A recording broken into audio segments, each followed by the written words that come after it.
¿Cómo están? Buenos días. Vamos a parar para meditar en el Evangelio de la liturgia de hoy, que es domingo. Hoy también el Evangelio es muy largo, casi todo el capítulo 11 del Evangelio de San Juan, que nos cuenta la resurrección de Lázaro. Les pido si lo pueden leer, por favor. Yo voy a comenzar a meditarlo, a reflexionar sobre él. En primer lugar, nos presenta un enfermo concreto, con nombre, con familia. Se trata de una situación parecida con la actual, solo que ahora los enfermos son muchos, pero todos ellos con un nombre, con una familia, con una historia, con unas esperanzas, con unos sufrimientos. Acordémonos de ellos y recemos con fervor por ellos.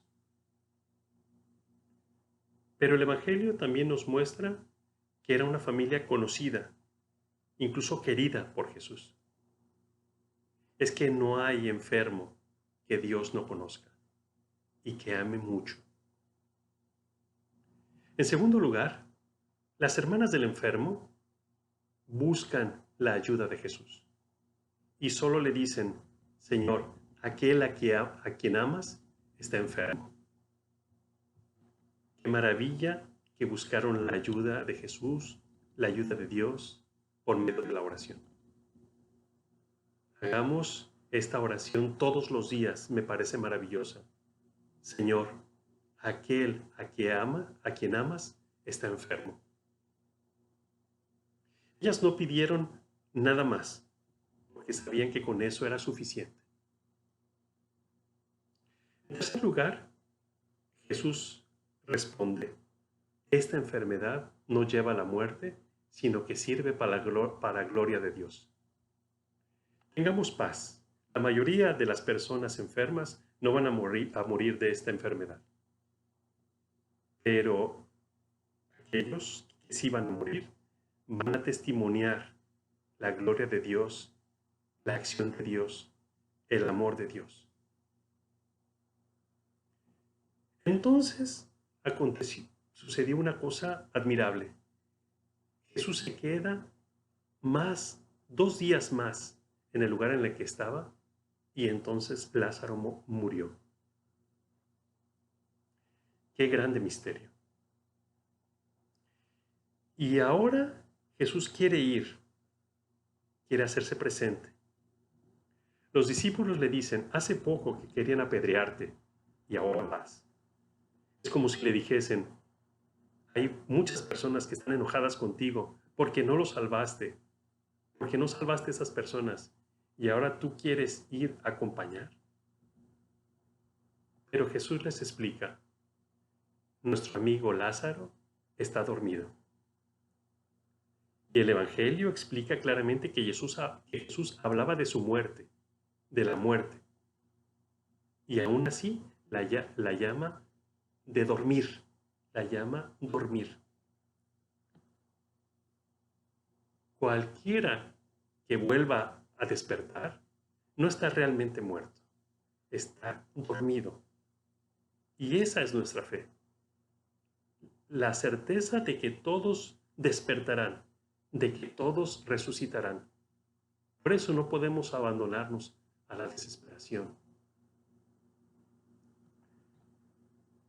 Continúa el Evangelio. Entonces Jesús fue a encontrar a la familia, fue a encontrarse con el muerto.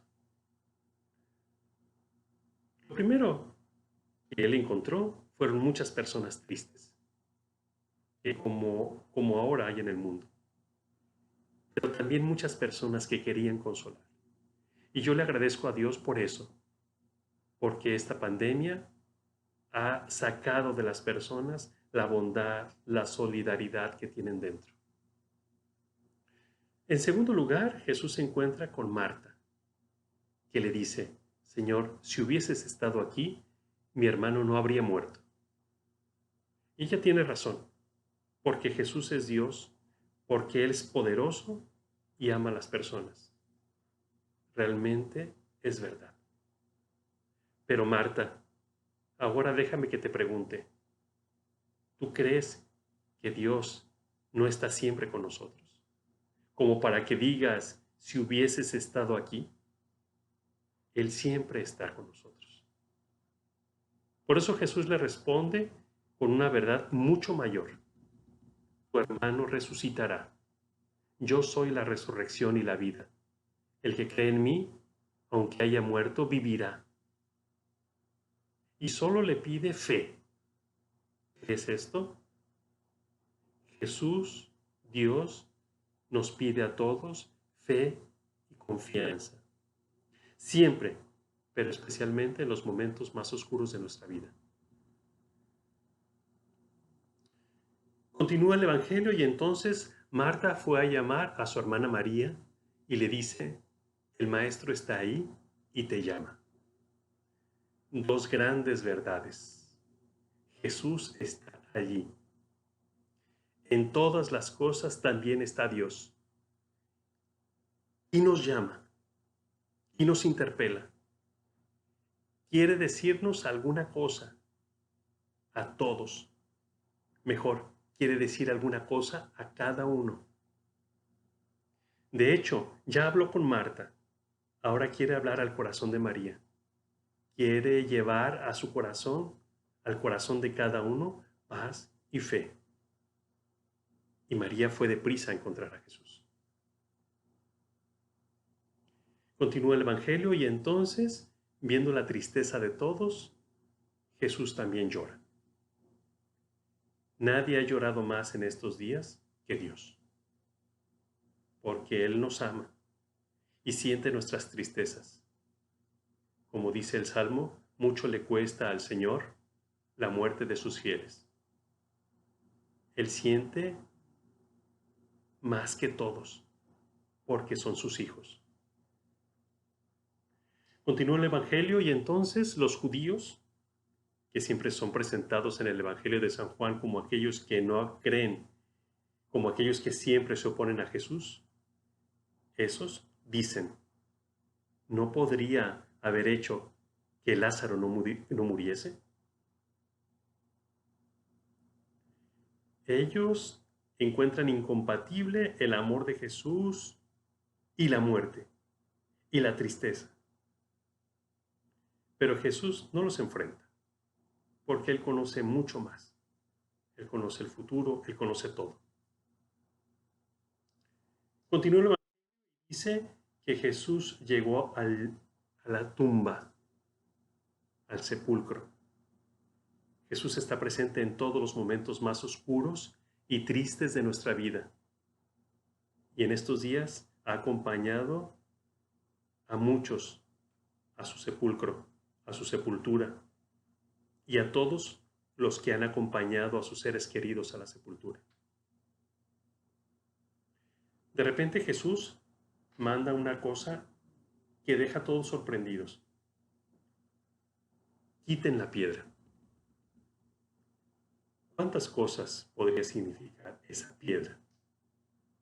Puede significar la piedra pesada de la tristeza, de la desesperanza. Por eso, tengamos fe, tengamos confianza. Pero también puede significar quitar las piedras, los hábitos, los egoísmos, el descuido de la salud, el descuido de las personas que antes teníamos y que ya no debemos tener. En eso insiste el Papa Francisco. ¿Qué es lo que vamos a aprender de esta tragedia mundial? ¿Qué es lo que debemos cambiar? No estemos esperando cuándo nuestras vidas van a regresar a ser las de antes, porque no deben regresar a ser las de antes. No es Jesús el que quita estas piedras. Nos pide que nosotros las quitemos.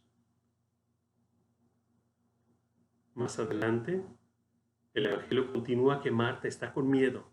No comprende lo que Jesús va a hacer, lo que Dios quiere hacer con todo esto que está pasando. Y Jesús le responde, no te dije que si crees verás la gloria de Dios. Dios no nos va a explicar todo lo que Él permite. Solo nos pide que sí tengamos fe y confianza, si crees.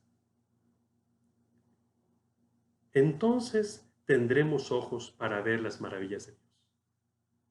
¿Cuántas cosas maravillosas han acontecido, han pasado en estas semanas? ¿Cuánta solidaridad? ¿Cuánta oración? ¿Cuántas cosas hemos meditado y profundizado? La generosidad y sacrificio de los médicos y de muchas personas, grandes cantidades de dinero que los gobiernos y personas particulares han disponibilizado para ayudar. El mismo trabajo de los sacerdotes para cuidar y alimentar a sus ovejas. El fervor de muchas personas que en este tiempo han dedicado mucho más tiempo a la oración. Realmente se puede ver la gloria de Dios. Continúa el Evangelio y entonces hay una oración de Jesús, de las pocas que el Evangelio nos muestra con las palabras mismas de Jesús. Y Jesús dice, te doy gracias. Yo sé que siempre me escuchas. Dios siempre escucha nuestras oraciones. Ellas siempre tienen fruto, siempre. Vamos a continuar rezando por el fin de esta pandemia, como hicimos con el Papa Francisco. Pero con el corazón lleno de confianza de que Dios nos ayudará, con la certeza. Y cuando todo esto acabe, no nos olvidemos de dar gracias a Dios, como hace el mismo Jesús. Padre, te doy gracias porque me escuchaste. Casi al final de esta historia, Jesús grita con voz fuerte, Lázaro, ven para afuera. Él no pide, no suplica, Él manda. Sobre la muerte incluso, con poder y con autoridad. Él es mucho superior a todo. Él simplemente es Dios. Dios con nosotros. Pidamos a Jesús que mande sobre la muerte y nos salve. El Evangelio acaba con estas palabras. Muchos, viendo lo que Jesús había hecho, creyeron en él. Recemos para que se aumente nuestra fe, para que se aumente la fe de todos los hombres. Y lo que leímos hoy en este Evangelio nos lleve a creer más, a confiar más en Dios. Así sea.